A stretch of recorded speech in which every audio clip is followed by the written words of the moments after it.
Bonjour à tous, je me trouve ici sur l'esplanade du Trocadéro, juste devant la Tour Eiffel qui est derrière moi, et où se sont retrouvés aujourd'hui, en ce samedi matin, des centaines de gilets jaunes.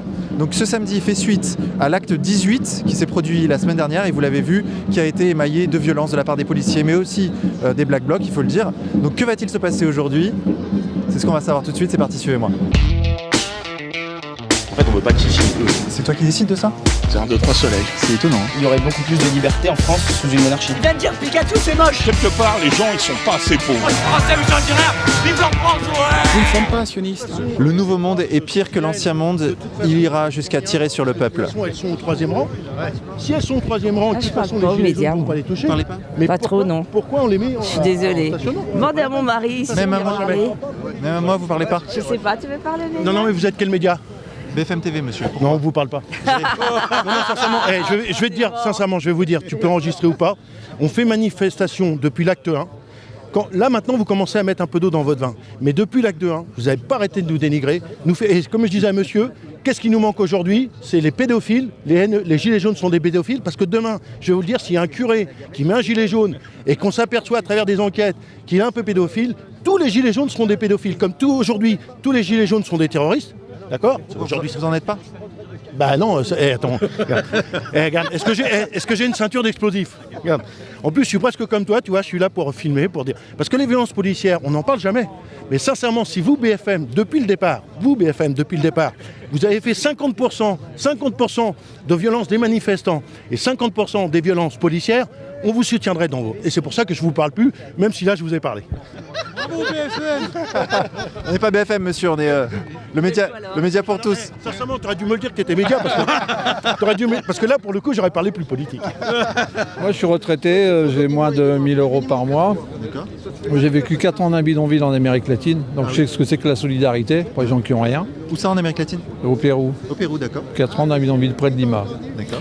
Donc, pas d'eau, pas d'électricité, c'est la corvée, tout ça pour aller aider les gens. Il y a des fonds de solidarité parce qu'il n'y a pas de retraite, il n'y a pas de sécurité sociale ou très peu.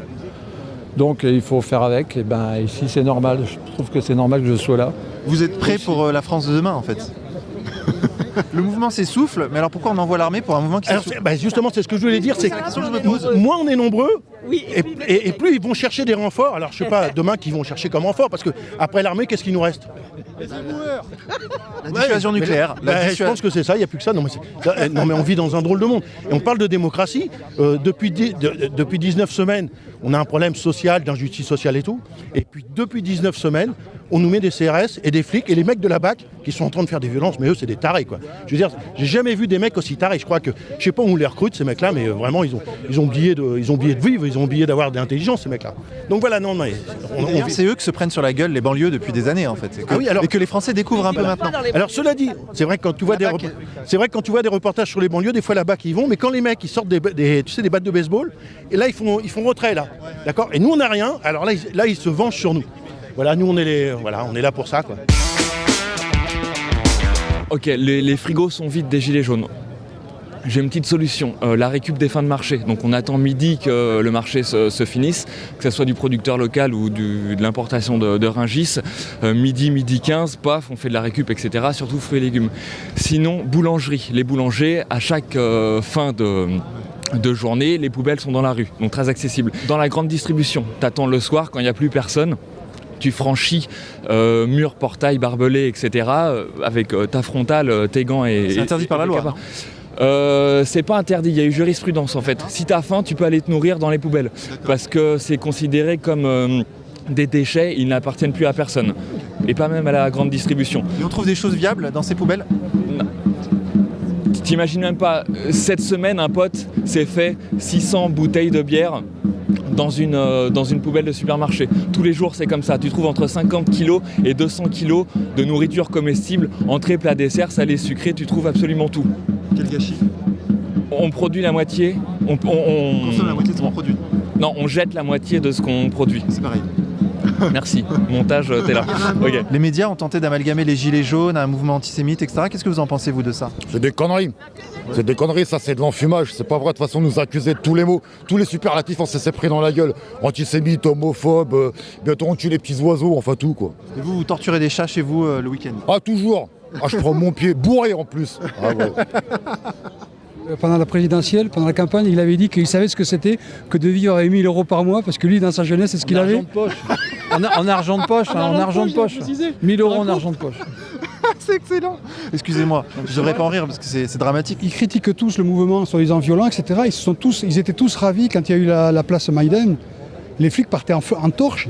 Tu te souviens de cette époque-là en Ukraine? Ils étaient tous contents que ouais, le peuple bouge, etc. Et là, maintenant, parce qu'ils balancent un Kakatov, c'est une catastrophe. Ça, c'est rigolo quand même. Parce que j'ai vu une vidéo, les baqueux étaient en ligne, ils ont pris 2 Kakatov, ils se sont cassés. Alors ça, c'est efficace. Pareil, les Kakatov utilisés par les Vénézuéliens contre Maduro, c'était très bien. Ouais. Ils étaient salués par Macron, et maintenant que qu'ils se les prennent sur la gueule, tout d'un coup, c'est des terroristes, les gilets jaunes. Bon, il y a de plus en plus de monde. Au départ, à 10h, il y avait 50 personnes, et maintenant, il est à peu près midi, je pense. Et il y a, je dirais, d'entre 300 et 500 personnes sur l'esplanade. Alors, David. Mon copain qui a perdu son œil la semaine dernière. Oh là là, il a perdu son œil suite à quoi? Bah, flashball. Il marchait sur l'avenue. C'est juste pour lui. Elle est pour lui aujourd'hui. Merci. Je te remercie. David. En 1789, tu aurais été du côté de la royauté ou de ceux qui coupaient les têtes de Danton et Robespierre? Parce que moi, les journalistes, je vais leur poser la question. En 1830, contre Charles X, quand les mecs ils sont descendus dans la rue, tu sais, la barricade de Delacroix en peinture, que tout le monde applaudit des deux mains, même les gros bourges et les gros bobos parisiens, hein, d'accord? Ils défendaient quand même la liberté de la presse. Hein. Là, ça s'est pas fait non plus avec des fleurs au bout du fusil. Hein. Les mecs, ils ont cassé tout. Voilà. Avec des têtes sur des pics. Avec pour voir la violence du truc. Voilà. Quand même. Donc, ce que je veux dire, c'est qu'aujourd'hui, c'est calme. Parce qu'aujourd'hui, tu t'aperçois qu'il n'y a pas un flic qui est mort. Il n'y a pas un CRS qui est mort, il n'y a pas un homme politique qui est mort. Par contre, du côté des gilets jaunes, je te compte pas les mecs qui manquent un œil, des balles dans la tête, bon, les mains explosées. Après, on a toujours la polémique, le mec, s'il n'avait pas ramassé la bombe, il n'aurait pas explosé dans les mains. Mais il n'empêche qu'aujourd'hui, on a des morts. Il n'y a même pas une minute de silence pour la petite mamie dans le midi de la France, à Marseille. C'est quand même, c'est pas un manifestant des gilets jaunes qui a attrapé un truc qui lui a balancé dans la gueule. C'est bien un CRS ou un flic qui lui a balancé dans la gueule. Peut-être sans le faire exprès, mais c'est quand même lui qui a balancé dans la gueule. La mamie, elle est morte. D'accord? Donc il y a bien aujourd'hui des forces de l'ordre qui tuent des gens. D'accord? Alors, on n'en est pas encore là aujourd'hui, et c'est ce que j'espère. Mais si aujourd'hui ils mettent l'armée en 3e ligne, qui te dit que demain ils la mettront pas en 2e ligne et qu'après-demain ils la mettront pas en 1re ligne? Parce qu'au train où on va, tu sais, on ne sait plus. Bonjour monsieur. Bonjour. Pour l'honneur? Oui, pour l'honneur de faire partie des gens courageux qui n'acceptent pas qu'on leur dicte une manière de penser et qui pensent différemment que ce gouvernement qui devient un régime policier. Vraiment? Vraiment. Ces gens sont courageux parce qu'ils risquent tous quelque chose ici. Et c'est un honneur absolument d'être parmi eux et d'être là. Et je pense que l'histoire un jour s'apercevra que ces gens sont vraiment des gens courageux et ils ont sauvé d'une certaine façon, à un moment donné, l'honneur d'être français. Il faut que le gouvernement comprenne bien que dans toute la France aujourd'hui, les Français sont encore dans la rue. On ne va pas se taire. Son côté mépris, diabolisation, intimidation. Répression. Mais ça fait rire qui? Nous, on se dit, monsieur Castaner, sachez que dès le samedi soir, dans notre tête, on sait qu'on revient la semaine prochaine. Oui. On a déjà préparé d'autres week-ends. On sait qu'on va revenir. Alors, un bon conseil, partez.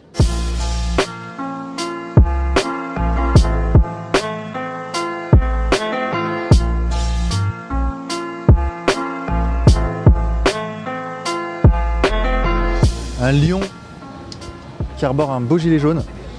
Alors on se trouve ici, place d'Enfer Rochereau, d'où vient de partir une manifestation déclarée. Apparemment il y aurait des milliers de personnes, on va aller voir ça. Le but aujourd'hui, c'est de montrer qu'on n'a pas peur. Vous avez pas peur? On a peur, mais même si on a peur, on y va quand même. C'est pas grave d'avoir peur. D'accord. Faut dépasser sa peur. Il y a un risque quand même de se prendre il y a toujours des risques. tir de LBD, de la garde à vue. Un tir de tout, ouais. D'amende. Oui, il y a des risques, oui. Mais si on le fait pas, quel est le risque? Le risque, c'est de continuer comme ça et de toujours s'appauvrir plus. Ouais. C'est pire que tout. Il y a des gens qui meurent tous les jours de désespoir. Ouais. Ça, c'est pire que tout. C'est pire qu'une balle de LBD. Et en tout cas, moi je suis contente qu'ils aient sorti les militaires, comme ça tout le monde, il n'y a plus de doute sur le virage dictatorial où on y est complètement acté. Voilà, c'est dictature Macron, voilà. Donc sortie de l'Europe, les prochaines élections, il faut sanctionner et il ne faut pas lâcher l'affaire. Et puis c'est comme ça, en fait, on rentre en résistance, c'est tout. Voilà. Beau résumé de la situation. Exactement. Voilà, faut pas être du camp des collabos. Ils nous ont pas signé avec la Seconde Guerre. J'ai bien intégré, je serai pas une collabo. Voilà.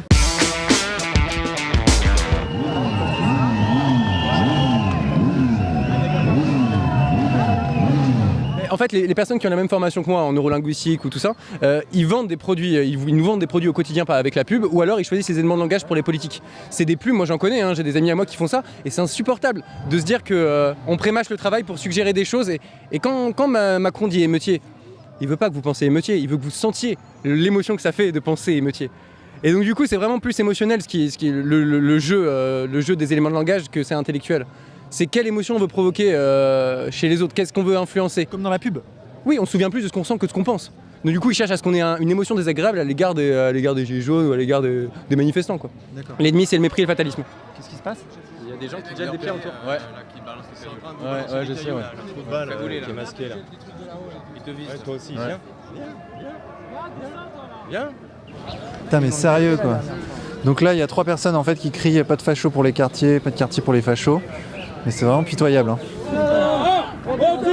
Anticapitaliste, Anticapitaliste, anticapitaliste. Je me suis adapté à la situation, t'as vu, j'ai créé leur slogan. J'étais à fond. Je ne suis pas contre la violence, j'ai envie qu'elle ait lieu au bon moment, parce que les banquiers que l'on cherche à renversés, ils ont tué des millions de gens sur Terre et des dizaines et des centaines de millions de gens pour arriver à leur fin. Donc je pense que des marches comme ça, avec des revendications comme le RIC, etc., tant qu'on ne leur montre pas que la force, elle est du côté du peuple qui a la vraie force, on ne renversera jamais rien. Par contre, il y a une grosse différence quand ce sont des black blocs qui ont une identité politique assumés qui font des violences. Dans l'opinion, ce sont des extrémistes qui font la casse. Alors que si ce sont des gilets jaunes, vraiment les gens du peuple qui se rebellent contre la police parce qu'ils sont attaqués par la police et que pour délivrer leur message, ce sont eux qui montrent les violences, ça c'est plutôt l'image. Et moi, ce sont des violences auxquelles je suis prêt à prendre parti. Là, on supporte, entre guillemets, c'est-à-dire qu'on fait bloc derrière les black blocs, mais moi je ne suis pas d'accord forcément avec leurs idéaux. Je suis pour qu'ils soient parmi les gilets jaunes, mais je ne comprends pas qu'ils ne revêtent pas leur gilets jaunes. Pour moi, ça reste une incompréhension et je pense que dans l'opinion publique, on ne marque pas des points parce que ce sont des extrémistes habillés en noir, jeunes, qui sont habitués à ça, dont le but est ça avant même l'émergence du mouvement des gilets jaunes. Donc voilà, je suis content juste de voir la réaction des gilets jaunes qui n'ont pas peur d'assumer qu'ils sont prêts à être violents pour obtenir ce qu'ils veulent, qui est pour moi le principal.